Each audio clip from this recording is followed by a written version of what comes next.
Hey ladies, are you feeling overwhelmed by hormonal changes? Well, you're definitely not alone. There are more than 1,000 hormone disruptors living in our environment right now. It's in your food, your water, the air you breathe, the clothes you wear, your skincare products. They all mess with your hormones. Then there's the natural hormone changes your body goes through, premenopause, menopause. And while it's a natural process, it doesn't mean you have to suffer through it. The good news is you don't have to suffer through it anymore because now you have Hormone Harmony, a formula made only with herbal ingredients that are shown to reduce hormonal symptoms in women of all ages. Hormone Harmony is not just a hormone supporting supplement, it's become a phenomenon. Women can't stop talking about it on social media. A bottle of Hormone Harmony is sold every 24 seconds. And the biggest benefit? Well, my wife says it makes her feel like her own self again. And that's what women mention over and over in the reviews. And there are over 30,000 reviews for Hormone Harmony. And for a limited time, you can get 15% off your entire first order at happymammoth.com. Just use code RLRC at checkout. That's happymammoth.com and use code RLRC for 15% off today. That's happymammoth.com and use code RLRC. Spark something uncommon this holiday with just the right gift from Uncommon Goods. The busy holiday season is here, and Uncommon Goods makes it less stressful with incredible hand-picked gifts for everyone on your list, all in one spot. Gifts to spark joy, wonder, delight, and that's exactly what I wanted feeling. Hey, y'all, I ordered a super cool piece. It's a candle with a sculpture of an LSU Tiger Stadium on top of it.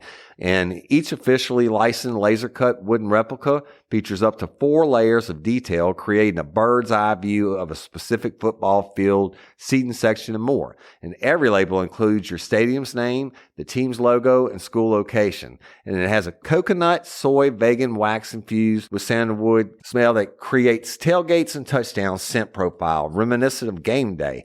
It's invigorating like fresh cut grass and nostalgic like smoke from a pre-game grill, and calming like the crisp autumn air of a new semester on campus. Y'all, I love it. I have it at the base of my TV, and I'm ready to watch the Tigers play on Saturday night, right?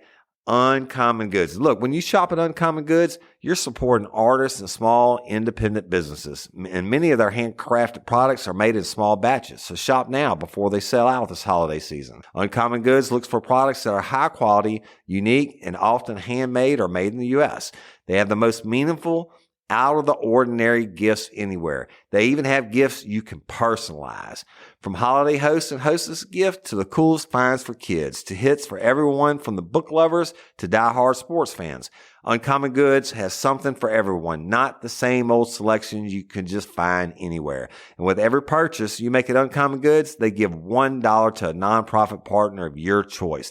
They've donated more than $3 million to date. So to get 15% off your next gift, go to uncommongoods.com/RLRC. That's uncommongoods.com/RLRC for 15% off. Don't miss out on this limited time offer. Uncommon Goods, we're all out of the ordinary. Hey everybody, and welcome to Real Life Real Crime Daily for Thursday, September 28th, and I'm Jim Chapman. I'm Woody Overton. And I'm Mike Agovino. What's up? Good morning, guys. Morning. What's up? Love and appreciate all y'all as usual, and we're about to roll some crime time. I was going to throw in a few pieces of useless banter, but I know you're on a tight schedule. I am, unfortunately. So I'll let us go forward here. That's right. It's Thirsty Thursday. Oh, that's right. Thirsty Thursday. Yeah, so we're gonna look. This first story right out the gate is just absolutely insane. A 10-year-old Florida boy and his 11-year-old sister, who were running away to California, drove 200 miles in their mother's car before they were stopped by sheriff's deputies on an interstate highway. Sheriff's office deputies spotted the sedan on I-75 near Gainesville in North Florida just before 4 a.m. on Thursday of last week. The children's mother had reported it stolen and that her children and her children missing 4 hours earlier in Northport, a city in southwest Florida. The deputies, thinking they were dealing with car thieves, drew their guns and ordered those inside the vehicle to step out. Much to their surprise, deputies observed a 10-year-old male driver exit the vehicle along with his 11-year-old sister. The children told deputies the girl had been upset that their mother had taken away her electronic devices for misbehaving. Oh, my goodness. So the boy, who was said he was driving her to California where she wanted to go. Man, you can't make this shit up. Right. The children were interviewed by detectives who said there was no indication they had been mistreated by their mother or anyone else in the home. The mother declined to press charges, obviously, right. And the children were released back in her custody. The name of the mother and children were not released. Well, the 10-year-old must have been pretty good behind the wheel. He had to be. Because he was making good time, too. My daddy would have beat my ass. Crazy. Well, but no jail time needed if I'd have done that. Well, and yeah. Dumbass kids, it would have cost a shit ton to get all the way to California. They should have run away to Georgia. At least they could have afforded to have gotten there. I don't know how much money they had in their pockets, but must have been a tall 10-year-old to even see out the. Well, I'll tell you about this next guy who ran. Woody's in a hurry. And this next guy ran, and he did it well for many years. And he was from Louisiana, Ringgold, Louisiana, to be exact. And y'all, that's just south of Minden, in the middle of the state, in between Shreveport and, let's say, Ruston. But Greg Lawson, 63, was dragged back onto U.S. soil after a tipster reported seeing him in southwestern portion of Mexico. The attempted murder is in handcuffs for the first time in 32 years, y'all. He has been on the agency's wanted list since May 1991 when he vanished from the rural community of Ringgold, which only has a population of about 1,000 people, y'all. Lawson had been found guilty of attempted second-degree murder for trying to gun down his childhood friend in what the community remembers as the biggest shootout they had ever seen. Lawson, who was 31 then, had tried to run his victim, Seth Garlington's car, off the road moments earlier, leading to a fight in the gas station parking lot where guns were then drawn. Garlington survived his injuries, leading to Lawson's conviction. But Lawson skipped town before the jury could hand down the verdict, right? I don't even know how that happens. But the FBI followed numerous leads and alleged sightings across the U.S. over the past 32 years and tried to renew the efforts in 2007 by offering a $10,000 reward for his whereabouts. Finally, a solid tip and a coordinated effort with Mexican immigration authorities ultimately put him back behind bars. Lawson was deported on immigration violations and escorted to Houston, where he was handed off to the Louisiana police, who have been looking for him for decades. And y'all, there's no doubt that Mr. Lawson might still be in the wind if the law enforcement in Mexico hadn't partnered up with the U.S. officials and dealt with this thing swiftly. Right. 32 years. Had you heard of the case before? No, I don't think that. I mean, I was just a little bit before my time. I was working in corrections, but I hadn't heard of it. That's a small town. I actually had to look it up. I'd heard of it. I don't think I've ever been there. I mean, 1,000 people. After that many years, you think you're. Yeah, I mean, they haven't gotten you yet. How much money could this dude have? He's probably making tacos or something down in Oaxaca. Well, better than where he's going to be making tacos now. Right. Better than going to bloody Angola or podcast and drop every Thursday. Let's go to my favorite state. Pennsylvania. Am I right? The Keystone State. Is that Pennsylvania? Yeah, Pennsylvania. More specifically to the city of brotherly love. Yep. Pennsylvania. Where I've never experienced any brotherly love. But about the game on Monday night. I don't care if they go 16-0. Leave it alone. And I go 0-6. I've won a game. I might go 1-15. Right. A married Pennsylvania cop is facing felony strangulation charges after being filmed forcibly arresting his mistress while trying to force her out of his trailer. Right. Ronald Keith Davis, age 37, was arrested on September 21st.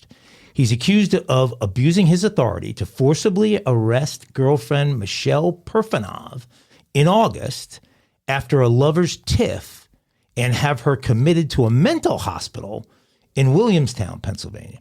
Perfanov was living in Davis's camper van at the time after a 4-month romance, but the pair's relationship had kind of fallen apart. Rather than simply break up, like most human beings would do, Davis obtained a petition to have her involuntarily committed to a mental institution. Back on August 21st, he was filmed by a colleague arresting her after chasing her down. He sat on her, laid down on her, and grabbed her by the legs throughout this. He basically tackled her like a football tackle. There's a video of this that we will post. There's a little picture. It's gross. She's tiny. Yeah, and right. he just he got her some real estate. It's a disturbing video as well. Perfanov was taken to the hospital and was held for multiple days before being released. Now the tables have turned, and it's Davis who is facing charges, including false imprisonment, strangulation, recklessly endangering another person, and assault. In text messages, he told her, quote, "You're done. F around and find out. Get out of my house now." Nice. She had told him she was going to drive, quote, "off a cliff," but later told police she was not actually suicidal. She was only saying that to elicit a reaction from him. Davis was off duty at the time of the arrest. He had first gone to the station to obtain the involuntary commitment petition, then told his colleagues that he would take matters into his own hands after they were unable to find Perfanov. "I'll take care of it myself," he said, before going off to find her. He knew he'd find her at that van or camper. Assisted by a civilian companion, he tracked her to the Pennsylvania State Game Lands in Weiser State Forest and attempted to carry her to his car before she began to fight back. The video released by the DA's office shows her lying beneath him, streaked with dirt and nearly half his size, almost freeing herself from his grip before being slammed down on the ground again. She was taken to the hospital again, where she was held for several days. This is when she told cops about how their romance fell apart. She told Davis she wanted to move to a new city and start over, which outraged him. Texts revealed her frustration with Trooper Davis and his controlling behavior and her desire to break off the relationship, not a true desire to harm herself. The criminal complaint accuses Davis of knowingly and intentionally impeding the breathing or circulation of the blood of another person by applying pressure to the throat or neck. It says he restrained her in circumstances exposing her to the risk of serious bodily injury, and in doing so, he violated Section 2902 of the Pennsylvania Crime Code, which refers to unlawful restraint. Davis was charged. As we know, he's remanded without bail, and an arraignment will take place actually this week. So I want you to go on the record when Jim chokes you out after the egg challenge. You're not going to lie and say you're suicidal. And all there'll be no tackling incident. I'll already be on the ground full of egg, and it's just the application of a hold. How you know you're not going to get tackled? I'm going to hit you low and take you out your feet, and then he's going to come behind you. Well, that's not going to get into the details. Sanctioned, Woody. That's not sanctioned. If the board approves you tackling me, then tackle me. No, I'm too old for that.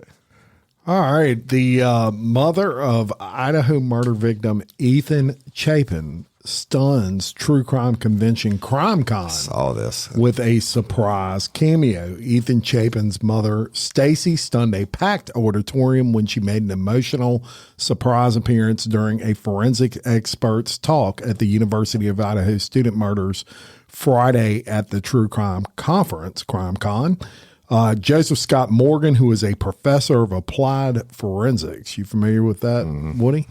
At Jacksonville State University in Alabama, and host of a different podcast than ours. Yeah, right. We'll leave it at that. Held a lecture titled The Idaho Murders, an Expert Forensic Analysis, based off of his experience as a forensic investigator and available documents. He spoke for about an hour during one of 12 lectures. During the presentation, a lady stood up. She said, "I'm Stacy Chapin. I'm Ethan's mom." She said, after waiting in line to take the mic during a question and answer period. She said she didn't sit through the entire presentation because it was too hard to watch, for obvious reasons. The crowd of about 3,200 in Florida gasped together and then began to applaud her. In brief emotional remarks, she wiped away tears to say she appreciated Morgan for opening with the remarks on the 4 students. And it was really a cameo appearance no one knew about. And, of course, these crime conventions now, they're becoming, we were supposed to be there, bigger and bigger. 3,200 people at this one particular. But this is speaking. That's gig. right. But when they have one room doing, they have like 6 rooms at a time. You get to choose which presentation you want to go to. CrimeCon, it also has Podcasters Row for all the true crime podcasters, and we were scheduled to be there, but I was out of town. We chose to do cold case files instead. But yeah, that's, so applied forensics, all that means is everything you use in investigation, from fingerprinting to interrogation techniques or whatever. So this guy, I read this, what he was doing, he went through, he opened with the 4 victims and who they were and talked about them, and as you should, any good story, set it up. Sure. And then he went through the actual crime scene as much as he could. And then did she think it would be therapeutic for her? I think that. So let me tell you something. CrimeCon sells out every time, and those tickets are like $700-800, and so but they have it listed ahead of time who's speaking and on what. And so I guess she knew about that, because I thought about that last night. I think she knew about it, and she wanted to go hear what was said. Yeah, and this guy did an entire podcast based around that. I'm sure she's heard it, and maybe she might have just wanted to meet the guy and tell him and all of that, tell him thank you, or that sort of thing. So yeah, crazy. And that's such a crazy story. There's more stuff coming out about that all the time, right? 100%. So, well, all right. Well, I'll take you to the next one. A jury found a 42-year-old man guilty of attempting to murder his son with a sledgehammer while the 24-year-old slept. Anthony Nardina was convicted of attempted murder, aggravated mayhem, and assault with a deadly weapon in connection with the attack on his son. Nardini and his son, who remained unnamed, had recently reconnected after being estranged. The two were residing in an unincorporated part of Ventura County and got into a physical altercation the night of March the 19th, 2023. Family members reportedly broke up the fight, and Nardini went out to his car. When he came back inside, the victim was sleeping on the couch. That's kind of fast. But Nardini insisted that others in the house head to bed. And once they did that, he beat his son with the sledgehammer. Jesus right? Christ. Family members rushed downstairs to help the victim, who had a severe head injury. And Nardini ran like a little bitch. Deputies who arrived at the home reportedly located a bloody sledgehammer outside. Medics rushed the son to the hospital, where he was placed in a medically induced coma for several days. Y'all know he was in bad shape then, right? But he survived. And according to the statement, Nardini faces up to life in prison with the possibility of parole. He'll be sentenced on November 1. Ever been so mad at your kids you want to hit him in the head with a sledgehammer? That would be a negative. No, right? And I've been plenty mad. Yeah, that's a really think about a sledgehammer tough. hitting your head and you lived. It's horrible. And your daddy did it to you. And your daddy did it to you. Right? Or at least your sperm donor. Yeah. Wow. Okay, let's go to New York.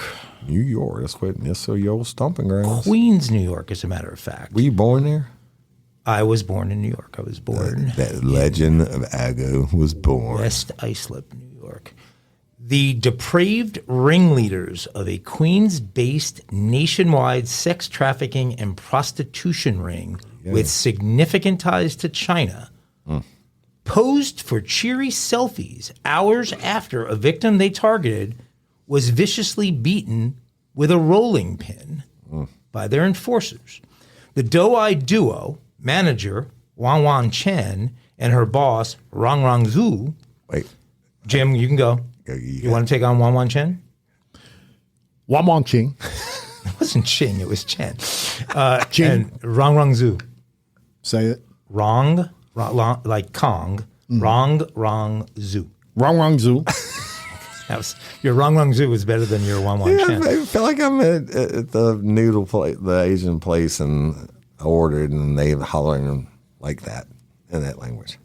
Pretty certain this bit, when we do it, does not help our Asian audience composition. But the Doe-Eye Duo were part of a Flushing, Queens-based sex ring that extended all the way to Oregon and included hundreds of sex workers. Wow. Most members of the ring were migrants from China forced to hand over their passports.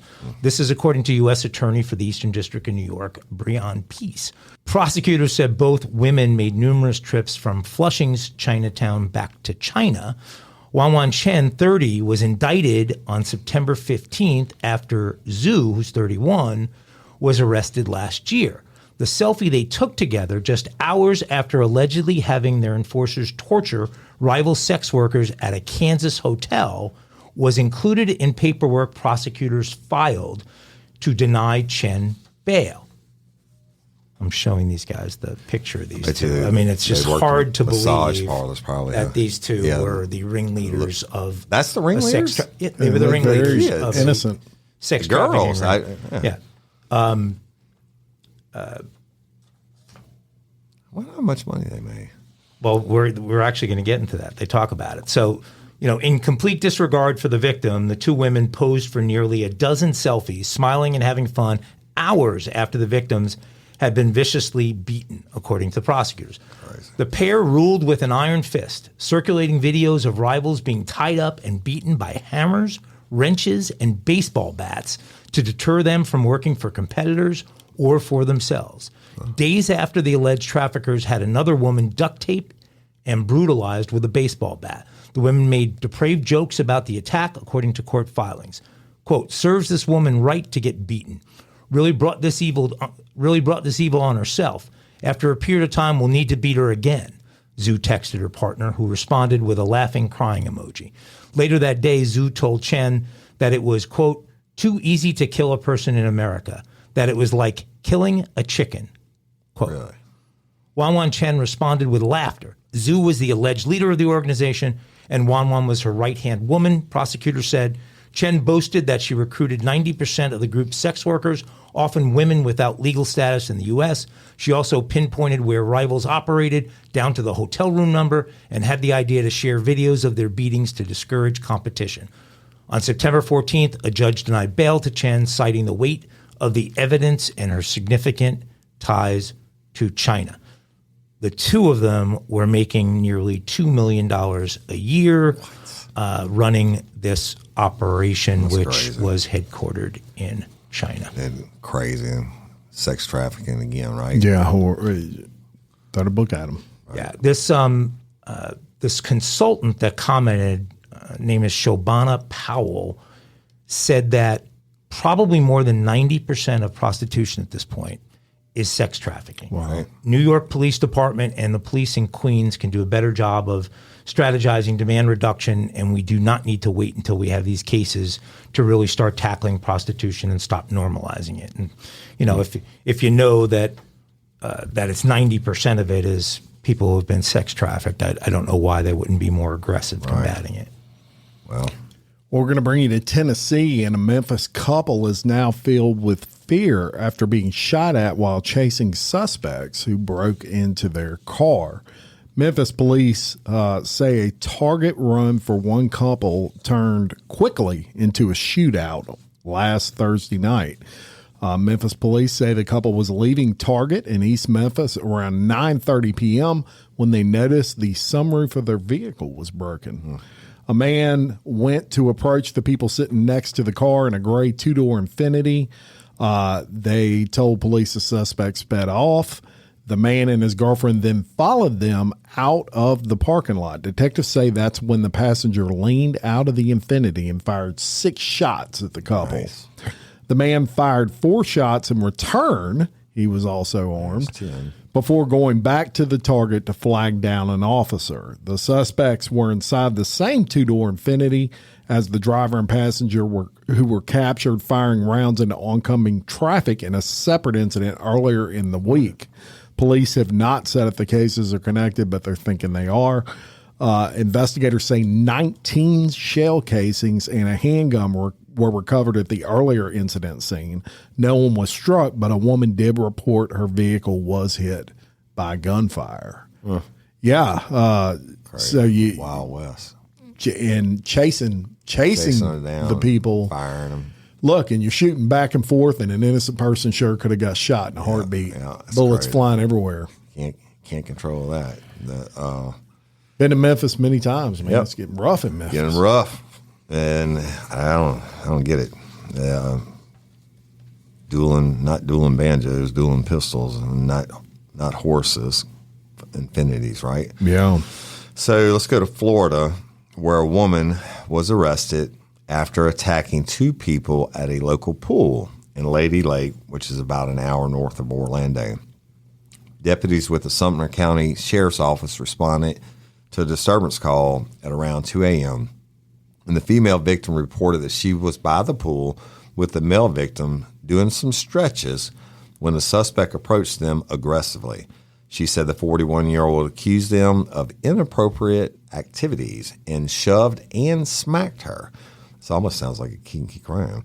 The deputy wrote that the victim had a red mark on her face consistent with the account and then made contact with the male victim, who agreed that the suspect was pissed.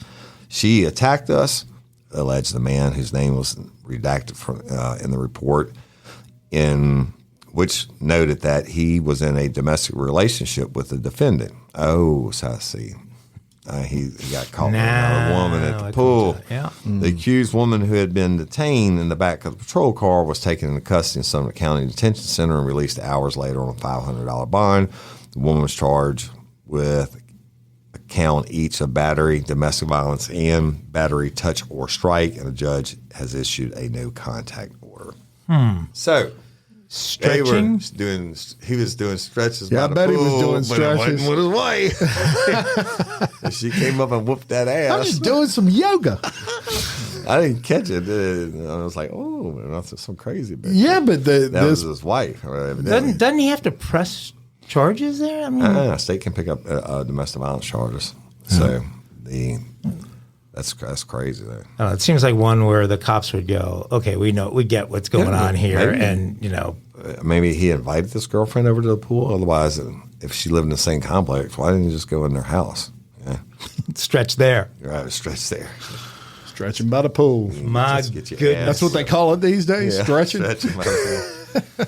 We were out here stretching. You're out here About to run a marathon. Right. You're doing a downward dog. Downward dog. So, Yes. so when you think about countries that would probably have tough prisons, doesn't Venezuela seem like a place that would probably have really tough prisons? I think so. But I think I saw a special in one of their prisons. Well, get this. More than 11,000 Venezuelan troops raided and regained control of a notorious prison from a powerful gang that had set up its own zoo, What? pool, and casino for the inmates to enjoy. Wow. Tocaron Prison had served as the headquarters of the Tren de Aruga criminal gang for years. I'm sure I butchered that. Inside, inmates and some of their relatives or partners who moved into the penitentiary were able to roam freely throughout the detention facility and enjoy its resort-like amenities. Venezuela's Interior Minister, Remigio Ceballos, said that the jail would be completely cleared and inmates would be moved to another facility. Venezuelan President Nicolas Maduro congratulated law enforcement for the raid. I congratulate the more than 11,000 members of the FANB and police forces for the successful intervention of the Tocaron Penitentiary Center. How could it be possible that he didn't know exactly what was going on? They do, Yeah. because I have seen a special, and I don't know if it's that exact. Okay, I'm sorry. Go ahead. No. I've seen especially, but they basically lock them in there, and it's a free for all. It's they bring in prostitutes and drugs and whatever. That's exactly what this turned into. So, except I guess at a point the government decided they didn't like the deal anymore. Now we prepare for the second phase of the liberation operation.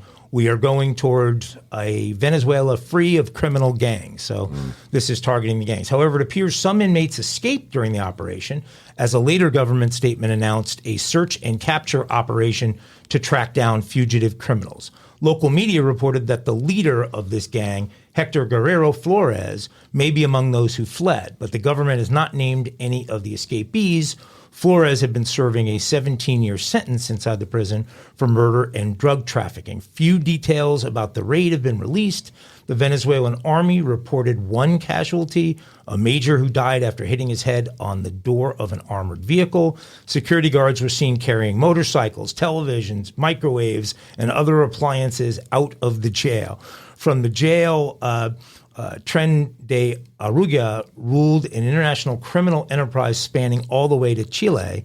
The facility was outfitted with a zoo that had an ostrich and flamingos, a children's play area, a swimming pool, a gaming room, casino, and a baseball field. Those locked inside had the freedom to bet on horses, arrange loans at a makeshift bank, and even spend the night dancing at a nightclub called Tokyo. Locals even went to the prison for food and other supplies when necessities became hard to come by. The existence of such a large operation run from a prison by the country's most feared gang has led to speculation that Venezuelan officials may have negotiated with them up front to arrange this. That's crazy. That reminds me of Pablo Escobar's prison that he built for himself. Yeah. Yeah. And a room, zoo casino, and a nightclub and DraftKings, everything else. Yeah, they had it all. Well, and interestingly enough, Louisiana State Penitentiary in Angola, they had gambling way back in the day. Me and Woody have covered Gambling, and loans. Yeah, they had inmate loan programs. Yeah, they loan. Yeah, inmates actually loan. They made their own fund, had their own and they would loan it. The inmates were loaning it to like other inmates. Corrections and officers. This is like back in the 40s and 30s or 40s, 50s. Yeah, and then it was a real deal because they wrote it up in Angola like 2 or 8 inmates got approved for loans today, and 2 of them didn't. Yeah. I'm like, how bad does your credit have to be if you can't get a loan from the inmate loan bank? Well, it's probably what's his name? It was in for counterfeiting, right? Yeah. Billy Cannon. Billy Cannon. Yeah. He was the dentist, wasn't he? Yes, but he was in federal prison for counterfeiting. Yep. Prior to that. All right.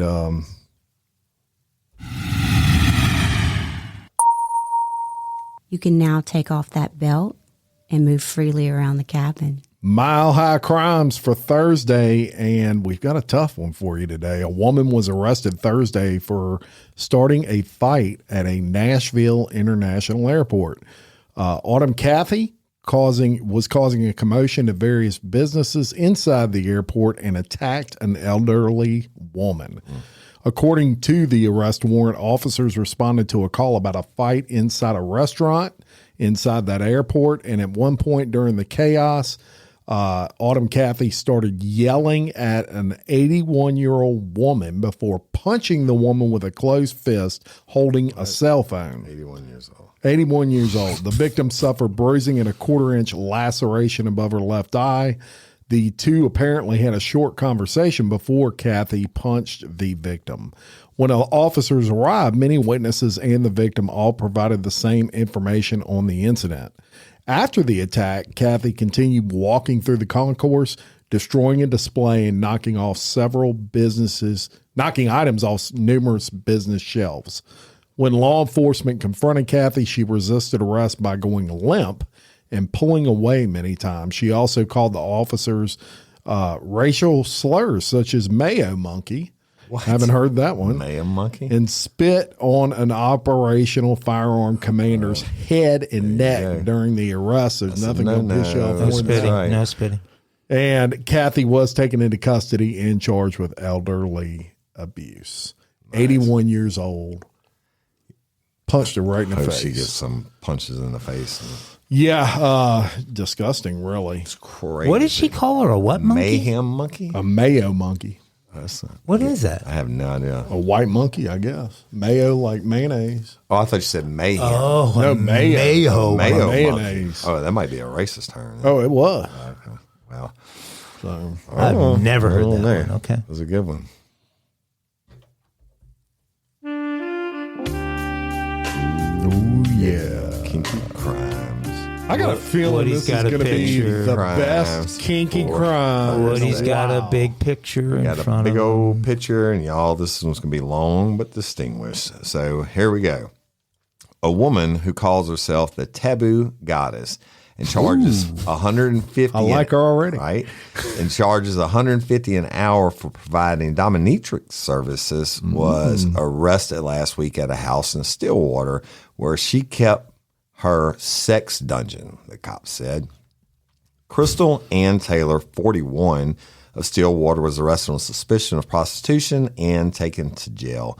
Police began investigating Taylor after neighbors who lived near the tan split-level house that Taylor dubbed the Taboo Dungeon called police to right. I love it. They called police to report that there was a high volume of traffic by men at the house. I bet there Imagine was. that. Who stayed anywhere from 1 to 2 hours. There's another giveaway.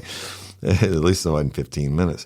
Taylor, also known as Crystal Ann Zimmerman, registered a dominatrix website in April. So y'all go look that up. Taylor and her boyfriend were renting the house turned dungeon.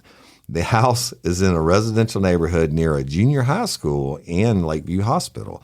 The entire main level of the residence was set up as her sex dungeon.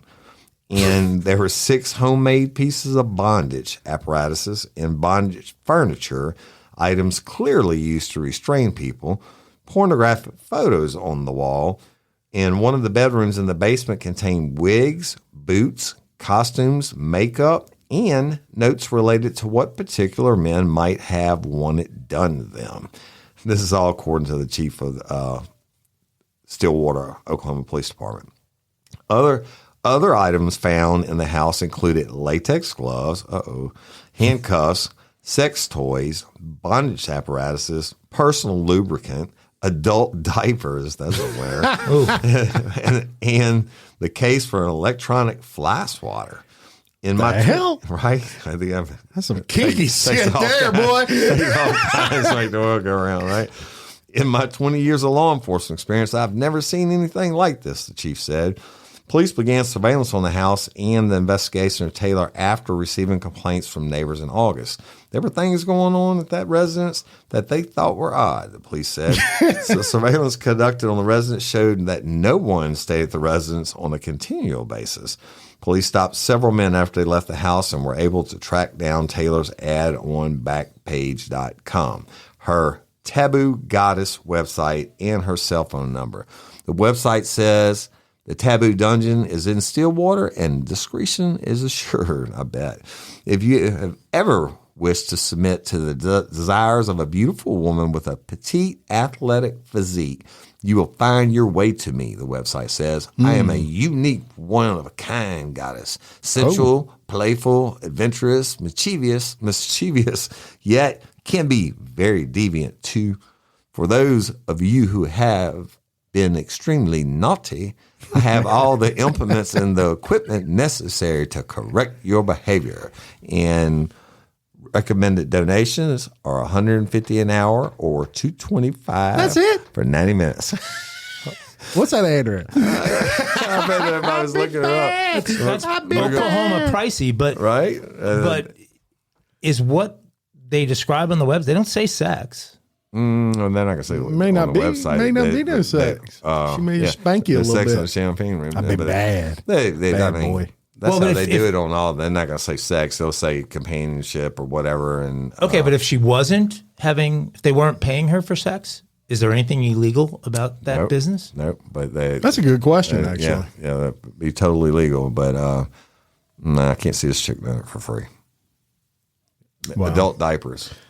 That's Well, she's kinky. not doing it for Rubber free. She's doing it for a gloves. lot, but I think prostate massages or something. I think I might have to get it. I'm gonna have to ask her these questions directly. Yeah, we need to interview you. she probably has written all of that equipment off. And she's got a LLC this thing's under. Half of that square footage is a business. She gets some depreciation on those items, right? I think she had a good plan. Well, she didn't. So she didn't. That's cute. Uh-oh. Banjos. Anvils. I think your criminal's smarter than my criminal. I'm bringing my criminal home with me. Yeah, well, you can bring my criminal home with you as well if you'd like. To do a TikTok. Yeah. My criminal is a 19-year-old named Zachariah. 19-year-old Zachariah and his pal Pete wanted to go to Tuesday happy hour, but there was one small problem. It wasn't happy hour or Tuesday? No, Pete had to go to work. Oh, yeah. And Pete worked at the Ford assembly plant near Kansas City. These pals were determined to find a way to get Pete out of work, but couldn't come up with anything, so Pete headed off to work. Then the light bulb went off for Zachariah. Bomb threat. A little while later, Pete heard the announcement to evacuate. Oh, my God. As they headed to the bar, a story came over the radio saying that the plant had been evacuated and production halted as dozens of officers responded after a caller said they were barricaded in a second-floor bathroom with firearms and explosives. Nice. Over 2,000 people had to be evacuated because of Zachariah's call. Authorities say actually it was 2,200. Authorities say that Zachariah claimed to have an AK-47 with 3 spare magazines and a pound of C4 strapped to his chest. Might have been overdoing it, getting your buddy out of work for a little happy hour. Peterson told Pete not to worry, as he had downloaded an app that promised to conceal his phone number before he made the call. Unfortunately for Zachariah, the free version of that app was easy for police to identify and hack. It wasn't long before authorities identified Zachariah. The cost to today's genius, Zachariah Peterson, could be up to 7 years in prison and a $10,000 fine if he is found guilty of making a terroristic threat. In any event, we find him guilty of being a dumb criminal who earned some banjos and some things. Give him a shout out for being a good friend to his buddy, but dumb criminal for doing that. Definitely a dumb criminal. Called overdoing it. And we're going to go ahead and cut out a little early today. We've got some 1 minute business to attend to. Yes, we love and appreciate each and every one of y'all. Go follow us and like and share and leave reviews and all that good stuff. That's right. And until next time, I'm Jim Chapman. And I'm Woody Overton. And I'm Mike Agovino. For Real Life, Real Crime Daily, peace. Emily Ryan.